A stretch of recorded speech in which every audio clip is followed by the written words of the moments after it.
4 നാൾ നീണ്ടുനിന്ന കുറ്റിപ്പുറം ശ്രീ പാറയിൽ പരദേവതാ ശിവക്ഷേത്രം തിരുവുത്സവത്തിന് സമാപനം. ഒരു പതിറ്റാണ്ടിനു ശേഷം നടന്ന 12,000 തേങ്ങയേറും പാട്ടും മഹോത്സവം നാടിന്റെ ദേശോത്സവമായി മാറി.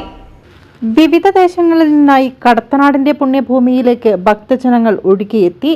മുൻ വർഷങ്ങളിൽ നിന്നും വിപുലമായി നടന്ന തേങ്ങയേറും പാട്ടു മഹോത്സവം വിജയിപ്പിക്കാൻ ക്ഷേത്രം കമ്മിറ്റിയോടൊപ്പം മാതൃസമിതിയും വിവിധ സബ് കമ്മിറ്റികളും അക്കമഴിഞ്ഞ് പ്രവർത്തിച്ചു. കളവറ നിരക്കൽ ഘോഷയാത്രയ്ക്ക് വൻ ജനകീയ പങ്കാളിത്തമുണ്ടായി. ക്ഷേത്ര ചടങ്ങുകളോടൊപ്പം എല്ലാ ദിവസവും തായമ്പക അരങ്ങേറി.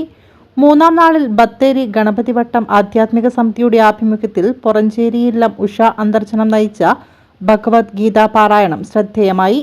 സമാപന ദിവസത്തിൽ നടന്ന പ്രസാദഊട്ടിന്റെ ഭാഗമായി വിഭവ സമൃദ്ധമായ സദ്യ വിളമ്പി.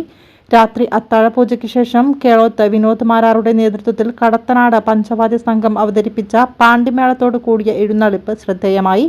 തുടർന്ന് രാത്രി 11 മണിയോടെ ആരംഭിച്ച കളം വായിക്കൽ 12,000 തേങ്ങയേറിന് പുലർച്ചെ 3 മണിയോടെ സമാപനമായി.